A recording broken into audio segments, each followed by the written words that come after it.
Hey there. Ever wonder how AI is going to totally change how we learn and how we figure out what we know? Well, get this. Today's deep dive is diving right into all that assessment in the age of AI. We've got two really fascinating papers we're going to unpack today. One is like a super in-depth research review all about using AI with this thing called assessment for learning. And the other is more of a discussion about how assessment itself, like the whole shebang, needs to change now that we're living in an AI-powered world? Now, you might be thinking, hold on a sec, AI is everywhere these days. Shouldn't there be tons of research on this already? And you know what? You'd be right to wonder that. Turns out that even though assessment for learning has been a big deal in education for a while, actually combining it with AI is still pretty new territory, like uncharted waters.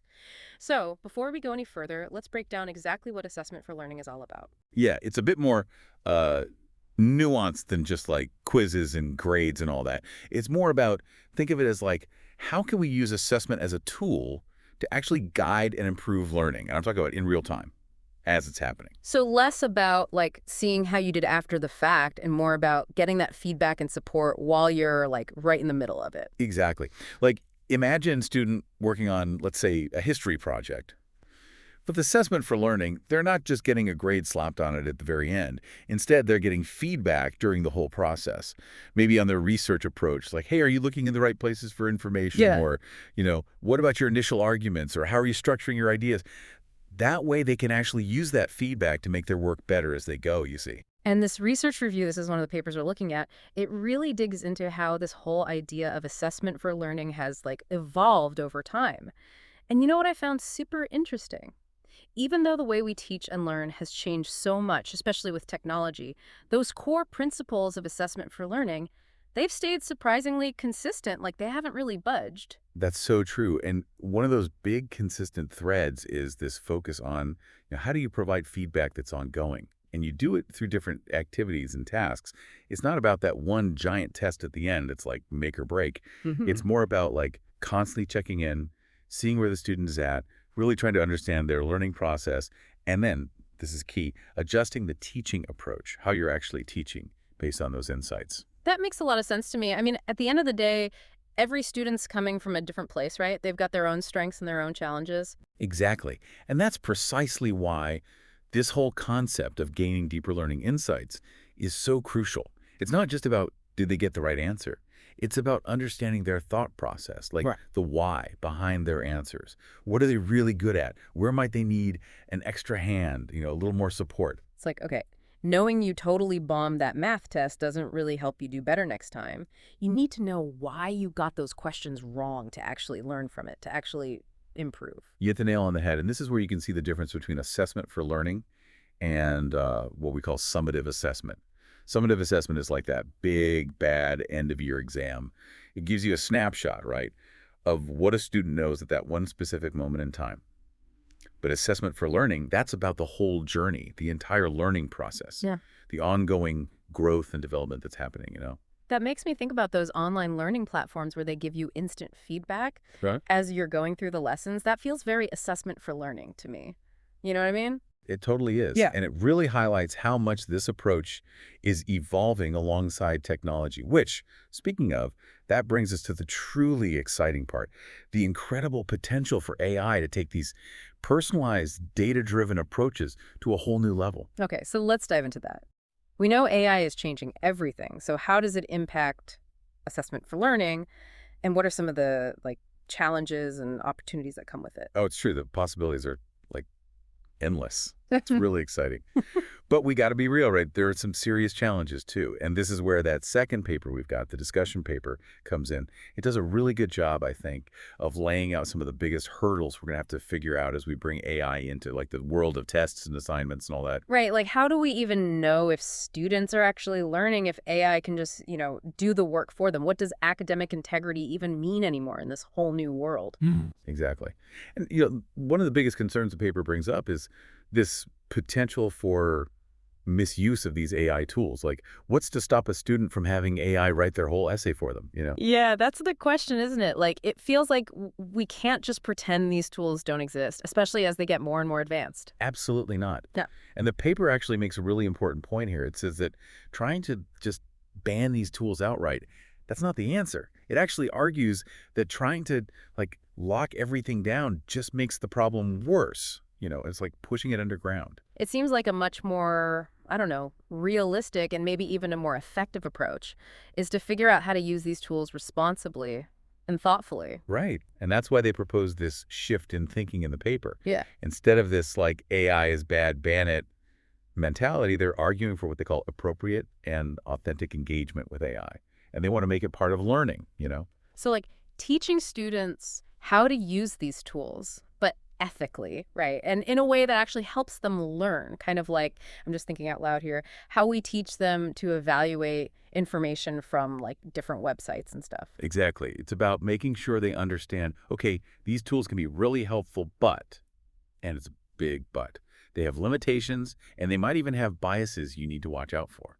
And that actually ties into a really interesting thing the paper talks about, this idea of needing a more systemic approach to assessment. What does that even mean? So it means we've got to stop thinking about assessment like it's just these random tests or assignments, these one-off things.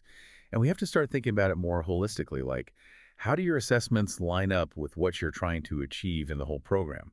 Does it make sense for what you're teaching? What do students really need to know to be successful out in the real world, in their field? So instead of just like giving a grade on a single essay, it's more about looking at how the student is growing and developing over time and using different kinds of assessments that actually matter for their field. Exactly. And this is so important now because of AI. As the paper says, we have to find ways to assess the skills that are, like, uniquely human. I'm talking about those higher order thinking skills that AI can't really replicate, even if it tries to fake it. Because, yeah, AI might be able to write a pretty decent essay, but it's not thinking critically, doesn't have ethical judgment, at least not in the same way humans do, right? Right.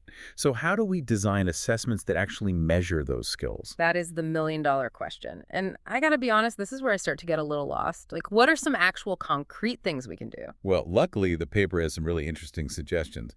One of the big ones is to focus on assessing the process, like how did they get there, not just the final product. Okay, I think I get that, but can you give me an example? What would that look like in a classroom? Sure.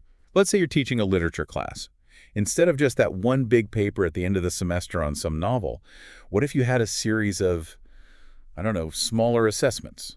And each one focuses on a different part of how they're analyzing the book. So maybe they have to present their initial thoughts to the class, get feedback from everyone, and then, like, actually revise their thinking based on what they hear? Exactly. Yeah. Or maybe they work together, collaborate on this digital annotation project. Mhm.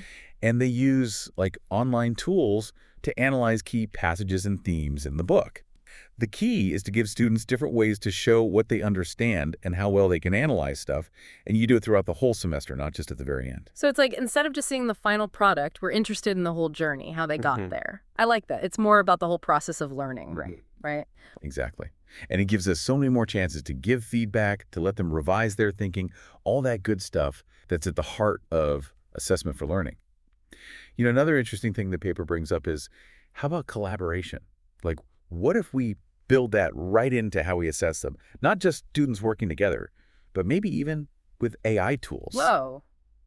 That's a really interesting idea because, I mean, let's be real, in tons of jobs, people are going to be working with AI, so it makes sense to like have that be part of how we see if they're learning? Exactly. But, and this is a big but, it brings up a whole bunch of questions like, how do we make sure nobody's cheating? How do we know what each student can really do if AI is in the mix? Right, like if you're doing a group project and someone could just, I don't know, get AI to do their part, how do you know who's actually learning this stuff? Yeah, and that's where being super clear with your guidelines is key. The paper talks about needing to be really open with students. Like, okay, here's how AI is cool to use, and here's where it crosses the line. Can they use it to brainstorm but not write the whole thing? Can they use it to, like, check their grammar, make sure their citations are good, but not to come up with all the big ideas? This is the stuff we got to figure out. It's like that whole systemic approach thing again, isn't it? It's not enough to just like make a bunch of separate assignments and hope for the best. We need to think about how it all fits together. How are we helping them build those skills, get that knowledge over like the whole program? Totally. And this actually leads into what I think is one of the most mind-blowing ideas in this whole paper. They call it strategically incorporating, get this, security at meaningful points throughout a program. So not like locking down every single thing, but being more strategic about it. Exactly. It's about finding those key moments, those big turning points in a program where you absolutely have to know it's the student's own work, no AI help allowed. It's like, a dissertation defense. Mhm. Or, I don't know, maybe if you're becoming a doctor or a lawyer, those big exams you need to like actually practice. Exactly. Those high stakes situations where it's mission critical to know that they've got the skills, they've got the knowledge all on their own. And the paper makes this really interesting point. We might need to completely rethink how we design those high stakes assessments in an AI world. So maybe fewer multiple choice tests, fewer essays, the stuff AI can kind of cheat on, and more like presentations, where they have to actually explain their thinking, or real world simulations, or even like portfolio reviews where they're showing off everything they've done. Exactly. We have to find ways to see those things that AI can't fake, those uniquely human skills. Things like critical thinking, making judgments, being ethical, being able to adapt, being creative. It really makes you wonder, what does knowing stuff even mean anymore when AI can just like access all the information in the world instantly? What makes human knowledge special? What makes human expertise valuable? That is the question, isn't it? Yeah. And it's one we're all going to be wrestling with for a long time. Mm-hmm. But, if these papers tell us anything, it's that the future of assessment, it's not just about can you spit back these facts? Mm. It's about finding and nurturing those uniquely human skills, the skills that are going to be crucial, absolutely essential for success in a world where AI is everywhere. Wow. I've got to say, this has been a total eye-opener. It feels like AI is making us rethink all these basic ideas about how we learn and how we know if we've learned it. This is big stuff. It really is. And honestly, I think that's what makes this such an exciting and, yeah, kind of a scary time to be in the world of education. I could not agree more. This deep dive has given me so much to think about, both as, someone who teaches and someone who's always trying to learn new stuff myself. And hey, if you're listening, we want to hear from you. What really hit home for you? What questions are still bouncing around in your head? Let us know. Until next time, stay curious and keep on exploring.